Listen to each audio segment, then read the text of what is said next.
or whatever, you just say bread and butter.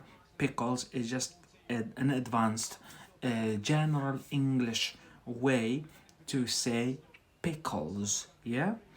But also we've got now bread and butter pudding. This all stems from one word, which is bread. This is live stream number 3, bread related live stream. But obviously this is the 95th live stream. Yeah, so I think that was it with bread and butter. Um, so let's move on to the next one. Next one is bread and circuses. You know what circus means? Yeah? So, bread and circuses. What does that mean? This is an idiom, English idiom. Bread and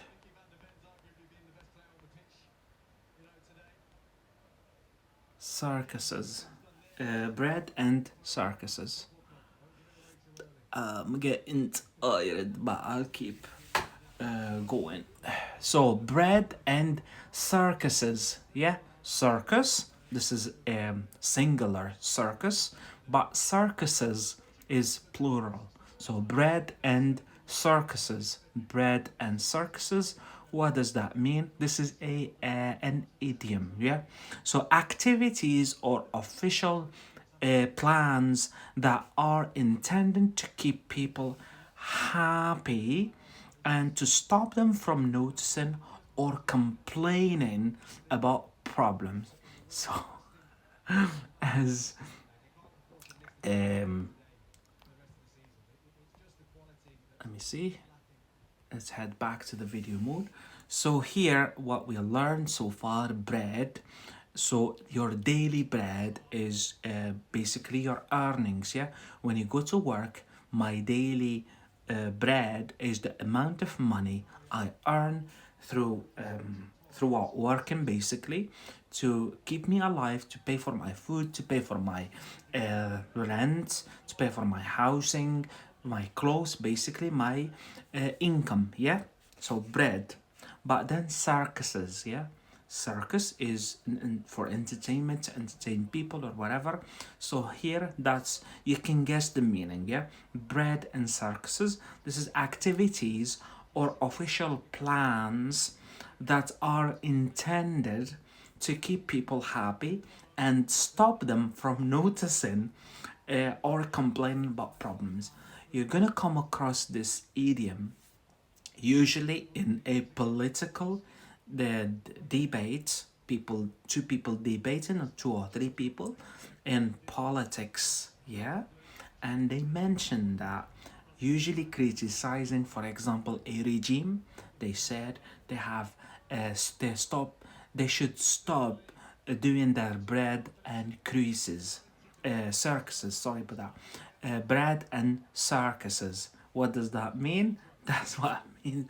Basically, a government or a regime, when they try to organize, for example, activities, recreational activities, in order for to stop people from basically complaining, revolting, protesting against the government or whatever. So this is a political idiom. So I'm referring to this one, bread and circuses. Yeah. So here the academic term, we could talk about appeasing. Appease, yeah. So appease, how does that? How is it written? So this is a good academic term to learn when it comes to here, to appease. Yeah, to appease. Yeah, so to prevent further disagreement or fighting, yeah, by letting the opposing side have something that they want, yeah. So this is like within the same sphere, but like we said, bread and circuses is just idiomatic expression, more political. But the academic term would be to appease people. Hi, Pau, nice to see you. Thanks for the heart. So to appease, yeah, we're talking about appease. Please be active, pronounce it, and practice your pronunciation. Appease. Meanwhile, you should memorize how it is spelt. Yeah, appease, double P, appease. So to prevent further this, so here, for example, in this case, in order for the government or the regime to appease people, to appease protesters, they organize what is called bread and circuses. Yeah, they do bread and distract someone from. Yeah, exactly. That's why what we mean by doing this one, the second one, the first one here. Can you see my laser pointer here? The red one, bread and circuses. So they do, the government does bread and circuses. Basically organize activities, recreational activities, in order to appease. So why are we learning appease? That's what we do in our live stream. We don't do just general English, because in my humble opinion, in order for you to really get your English to the next level, you need to consider learning academic English, because academic English is the origin of general English. You could get to a higher level of general English, but then you start feeling like, I'm not progressing. What's happening? Well, you should look into learning academic English, because here you could say bread and circuses, but then you go read a newspaper, yeah, and then you come across appease. This is more like academic. If you're like you study in politics at university or economics, you might come across that in a social setting, to appease, yeah, to basically to prevent further disagreement or fighting by letting the opposing side have something that they want. This is a good, very professional definition. I've got an example here. He was a crucially ally who the country needed to appease. Yeah, so yeah, that was kind of like within the same sphere. Yeah, obviously it's not related to bread, but within the sphere, this is more like academic. Yeah, um, yeah. So it should be written this way: bread and circuses, and to appease. Yeah, to appease. Let me have a look at. Um,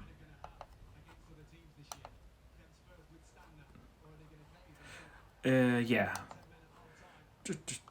What have we got?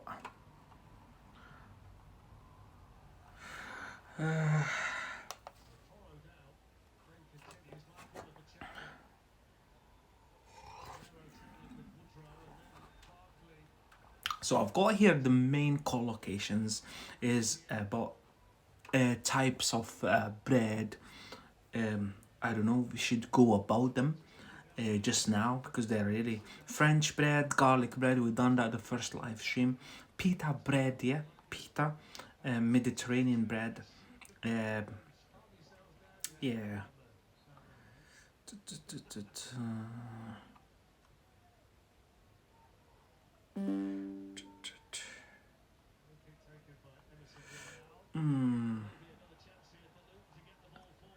Yeah, daily bread, we've done that. Bread and butter pickles. I think I'll have to think about it more. Whether we proceed with that or we just have a break and then we move on to maybe butter next time. Daily bread, daily income. There you go. Well done. Yeah, that's what we done last time. Daily bread is your daily income, daily earnings. Yeah, talking about earnings here, what you earn when you do your job. So this is your daily bread, yeah. Um, yeah, yeah. I'm getting tired. And meanwhile, I would like to think about what, whether we, on. There you go. Let's do this one. Yeah. So let's do this one also. It's really important. Let's get this bread. Yeah. Let's get this bread.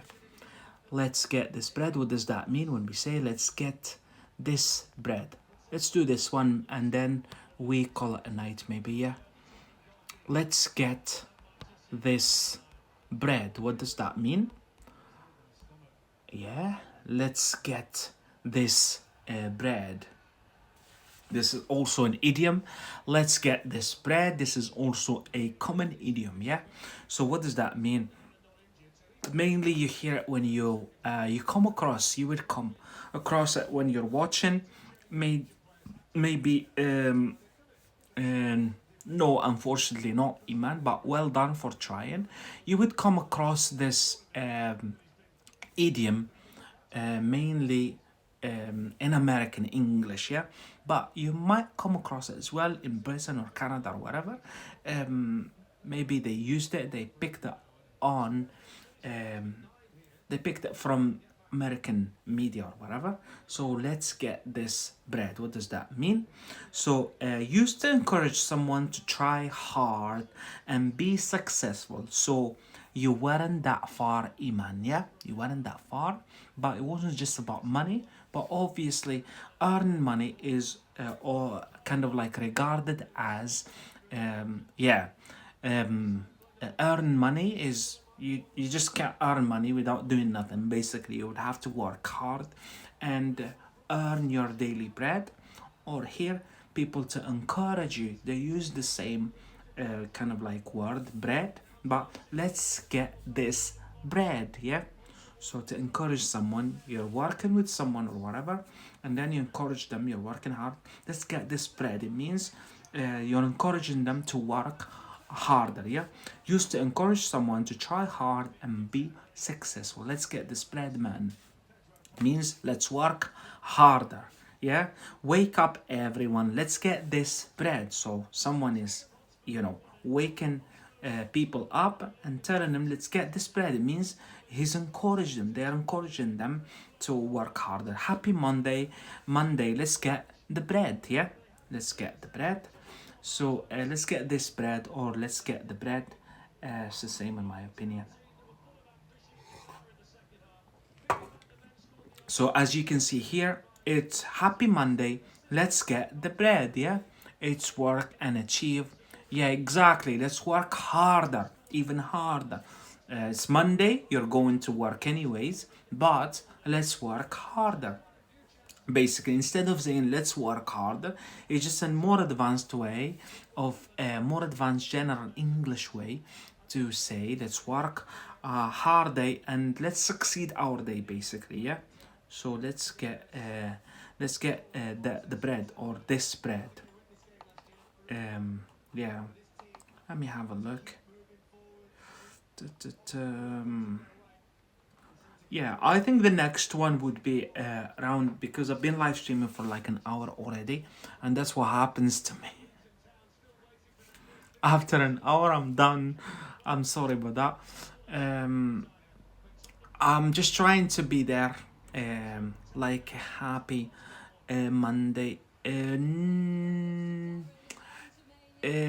Not really. The meaning here is, for example, the example I've just given, you're starting Monday, yeah? For example, you're going to work, and then your boss or your friend, you're working together, yeah? And they tell you, let's get this bread. Instead of just saying, let's work harder, let's be successful, it's just a nicer way, more advanced way, mainly American, yeah? So, let's get this bread. It means, let's work harder, yeah? Pow. Well done, yeah? You're welcome. Yeah, I think the next live stream number 96, Hopefully it'll be tomorrow. Yeah. I usually go every day, but sometimes I go twice a day. But I usually go every day. So next live stream will be bread part 4, and I think we'll be done by the word bread. It would be tomorrow more idioms, but we do also more like academic English as well. Meanwhile, you know how it works. That's how it works on this live stream. But anyways, thanks for joining everyone. I hope you've learned something. I'll post a summary of our live stream later on Hello Talk. Um, Basically, all what we've done tonight in this live stream. Please stick around, look after yourself, and have a good one.